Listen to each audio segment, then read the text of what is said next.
Merong decrease ng around 63 centavos from comparing to previous month. Mhm.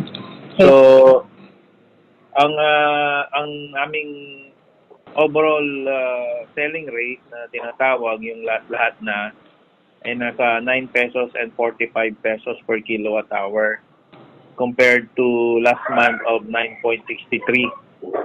So, ang factor ng pagbaba ay yung medyo mura yung presyo ng kuryente sa merkado. Actually, itong pag na-serve na namin yung June bill o June billing sa mga customers namin, andun na siya, makikita na yung effect niya. Mhm. Sa ngayon, ang pag pinag-usapan yung supply, medyo stable naman siya. Wala naman kaming mga advisory about any shortage sa supply. Siguro gawa na rin ng medyo malamig-lamig na panahon dahil sa pag-ulan-ulan. And also, dahil nga medyo bagyang malamig yung panahon dahil sa pag-ulan, yung demand ng kuryente ay bumaba din. So, that led to a lower, or that may lead to a lower electricity rate sa susunod uli na buwan. Sana ma-maintain niya. Fortunately, yung aming mga distribution network ay equipped with all the necessary line materials na would be relied upon pagdating sa mga bad weather conditions. So, tapos yung aming maintenance schedule, tuloy-tuloy naman po yun. So, and then, yung namang aming response times and in terms of manpower availability, 24/7 naman yung aming manpower availability. So kung may mga areas namin na biglang nawalan ng supply because of weather, so andyan naman yung mga tao namin to respond and to restore yung supply ng kuryente. Oh, yes. Actually, this June, nag-start na rin po yung kontrata namin sa trimming. So, pina-outsource po natin yung pagpo-pruning and trimming ng trees and other mga growing,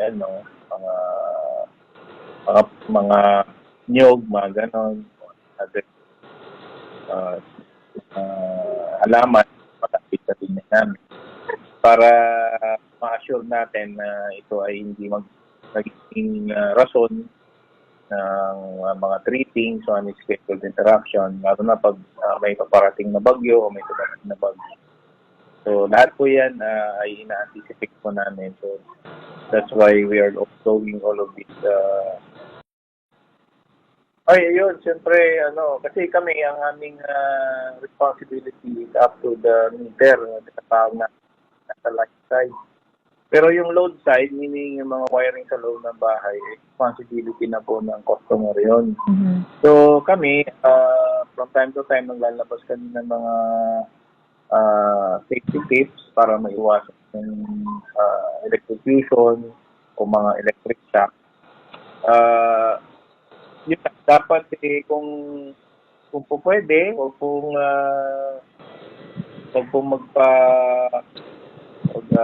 magpa-apply, gano'n, kaya huwag pong gumamit ng standard na wire. Mas maganda kung tumangguli po sila ng licensed na electrician o kaya licensed electrical engineer para maayos po yung mga internal o mga load side connections ng mga customers natin para makaiwas po sa mga accident. And then, iwasan din po yung pag-overload o kaya yung iba kasi yung tawag natin sa Pangasinan o kaya yung pagtawag natin kabit, mga ganun. O kaya nagpapakabit sila sa kabilang mga bahay, ganun. Sana maiwasan yun dahil hindi yun nakakonsider nung ikinonect yung bahay. So kung may additional loads na hindi namin alam, o kaya nagpagapang lang ng mga wires na substandard, eh possible po na maging cause po yun ng short circuit at mas malala doon, baka maging cause pa ng sunog. So, pinapalalahanan namin yung mga customers namin na sana umiwas sa mga ganitong gawain sa mga substandard mga work. Yun po. Kung minsan, although yung aming mga ang kidlat kasi tinatama niya yung pinakamataas na object sa lugar na yun. So, yung mga network namin, yung mga distribution line namin, distribution network, eh mayroon niyang naka-equip ng mga arrestor na tinatawag. So, pag may malakas na kulog o kidlat, gano'n, ina-absorb niya na binabalik sa ground. Ngayon, kung yung sa mga kuminsan, kung talagang sobrang lakas at may tumulusot talaga sa ground, eh, maiging ano na lang, pagka medyo malakas ang pagkulog at kidlat sa lugar, may turn off na lang muna yung mga electrical equipment natin, o electrical appliances natin, aircon, mga gano'n. Just to be sure, so antayin lang munang tumigil o kaya tumila. Then, pagka malakas din yung ulan at saka kulog, iwasan pong maligo sa labas kasi possible na kung kayo po yung pinakamataas doon sa lugar, eh possible na baka tamaan ka. So, yun po yung mga kailangang iwasan po. Sa mga customers namin, kasi may mga na-apprehend kami ng mga nagiging biktima ng yung mga pagnanakaw ng kuryente ng mga customers namin at sila ay nakukonvince na mayroong ilalagay na mga electric saving device sa bahay o kaya doon sa metro. So, maaari lang po na huwag po kayong maniwala sa mga ganitong mga modus ng mga may masasamang intensyon. Ito pong mga ganito ay bawal po ito sa batas.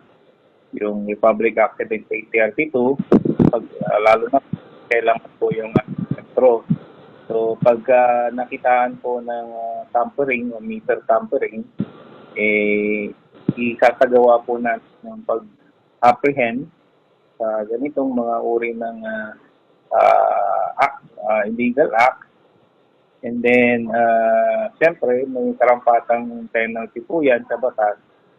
So, kung maaari po, kung may mga lumapit sa inyo o may mga kumukumbinsi sa inyo na lagyan ng ganito yung metro nyo o kaya bibigyan kayo ng mga energy saving, maaari lang po na isang guling nyo sa akin sa dugot ng electric. Kaya kayo nang isinuwag po kayong pumayag sa mga ganito dahil bawal po yun.